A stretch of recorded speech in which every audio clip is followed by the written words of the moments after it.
Magandang umaga po. Narito na po ang magiging lagay ng panahon ngayong umaga ng Sabado, May 3, 2026. Pero bago yun, baka pwedeng palike and share naman ang video na ito.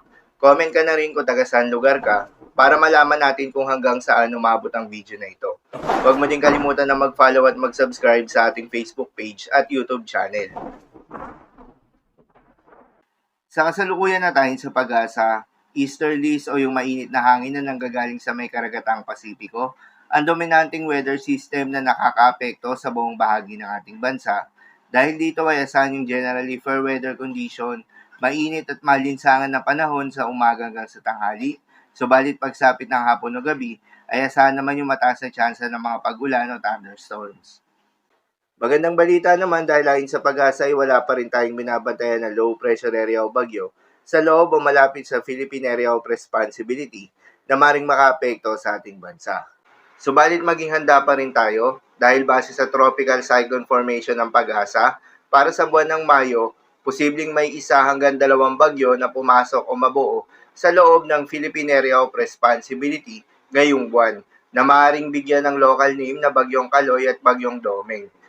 Base sa mga datos ng pag-asa, ang usual na track o dinadaanan ng mga bagyo kapag buwan ng Mayo ay ang bahagi ng Eastern Visayas o malaking bahagi ng Luzon o posible naman itong mag-recurve bago makalapit ng ating kalupaan. Para naman sa heat index forecast, narito yung mga lugar na posibleng makaranas ng matinding init ngayong araw.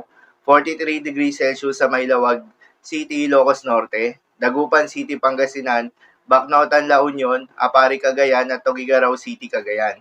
42 degrees Celsius naman sa may Subic Bay, Olongapo City, Camiling, Tarlac, Sangley Point, Cavite City, Cavite, Infanta, Quezon, Puyo, Palawan, Pili, Camarines Sur, Dumangas, Iloilo, at La Carlota, Negros Occidental.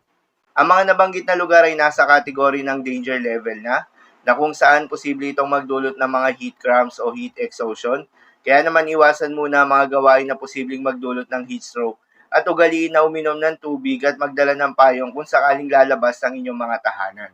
Para naman sa magiging lagay ng panahon ngayong araw ng linggo, dahil nga sa epekto nitong easterlies, asahan sa may Visayas, Mindanao, Sorsogon, Masbate at Palawan ang maulap na kalangitan na may kalat-kalat ng mga pagulan at thunderstorms. Posible ang mga pagbaha o pagguho ng lupa due to moderate to at times heavy rains.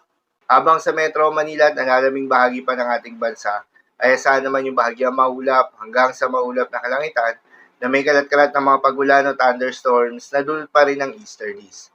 Posible rin ang mga pagbaha o pagguho ng lupa during severe thunderstorms. Madalas nabobo ang mga thunderstorms na ito tuwing hapon o gabi na nagtatagal ng 1 hanggang 2 oras. Kaya naman ingat sa mga posibleng banta ng pagbaha at pagguho ng lupa, lalong-lalo na sa mga lugar na inuulan na noong mga nakaraang araw pa. Para naman sa magiging lagay ng mga dagat baybayin, ayon sa pag-asa ay wala tayong nakataas na gale warning sa anumang seaboards ng ating bansa. Kaya naman malayang makakapamalaot yung mga kababayan nating mangingisda. At yung may mga maliliit na sasakyan pandagat, subalit iba yung pag-iingat pa rin, lalo na kung meron tayong offshore thunderstorms activity. Asahan yung paglakas ng hangin at kaakibat nito ay pagtaas rin ng mga pag-alon. So yun lamang po para sa lagay ng panahon ngayong araw ng linggo. Keep safe everyone.